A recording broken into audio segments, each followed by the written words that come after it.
اسی کی طرف رجوع کیے جائیں گے تو اسی کی عبادت کرو اور اسی پر بھروسہ رکھو، اور جو کچھ تم لوگ کر رہے ہو تمہارا پروردگار اس سے بے خبر نہیں۔ شروع اللہ کا نام لے کر جو بڑا مہربان نہایت رحم والا ہے۔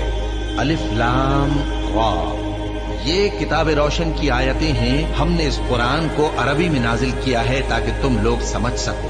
اے پیغمبر، ہم اس قرآن کے ذریعے سے جو ہم نے تمہاری طرف بھیجا ہے تمہیں ایک نہایت اچھا قصہ سناتے ہیں، اور تم اس سے پہلے بے خبر تھے۔ جب یوسف نے اپنے والد سے کہا کہ ابا، میں نے خواب میں 11 ستاروں اور سورج اور چاند کو دیکھا ہے، دیکھتا کیا ہوں کہ وہ مجھے سجدہ کر رہی تھی۔ انہوں نے کہا کہ بیٹا، اپنے خواب کا ذکر اپنے بھائیوں سے نہ کرنا، نہیں تو وہ تمہارے حق میں کوئی چال چلیں گے۔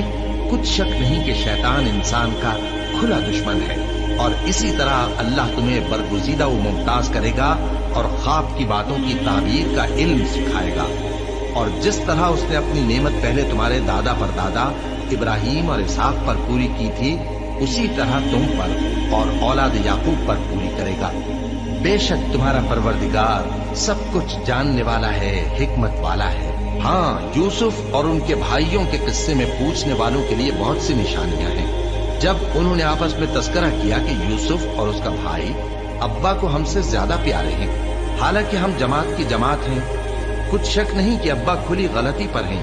یوسف کو یا تو جان سے مار ڈالو یا کسی ملک پر پھینک آؤ، پھر ابا کی توجہ صرف تمہاری طرف ہو جائے گی، اور اس کے بعد تم نیک لوگوں میں ہو جاؤ گے۔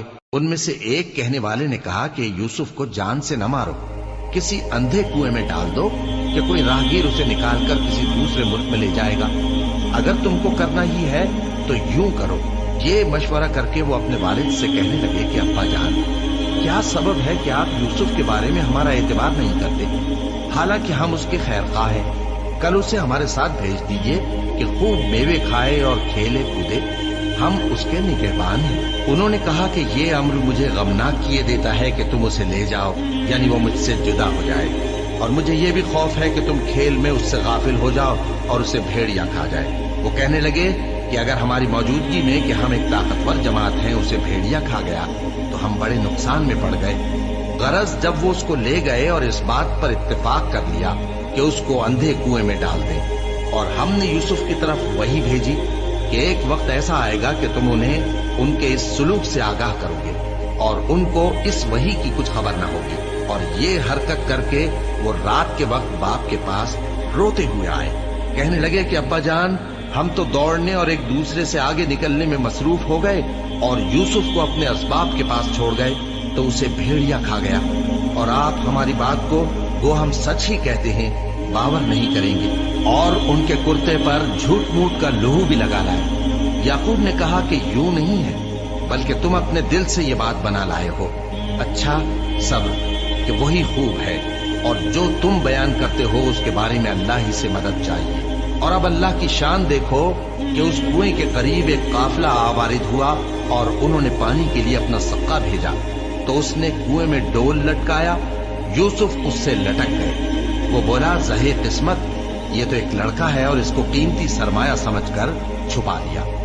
اور جو کچھ وہ کرتے تھے اللہ کو خوب معلوم تھا، اور انہوں نے اس کو تھوڑی سی قیمت یعنی محدود چند درہموں پر بیچ ڈالا، اور وہ اس سے بیزار ہو رہے تھے۔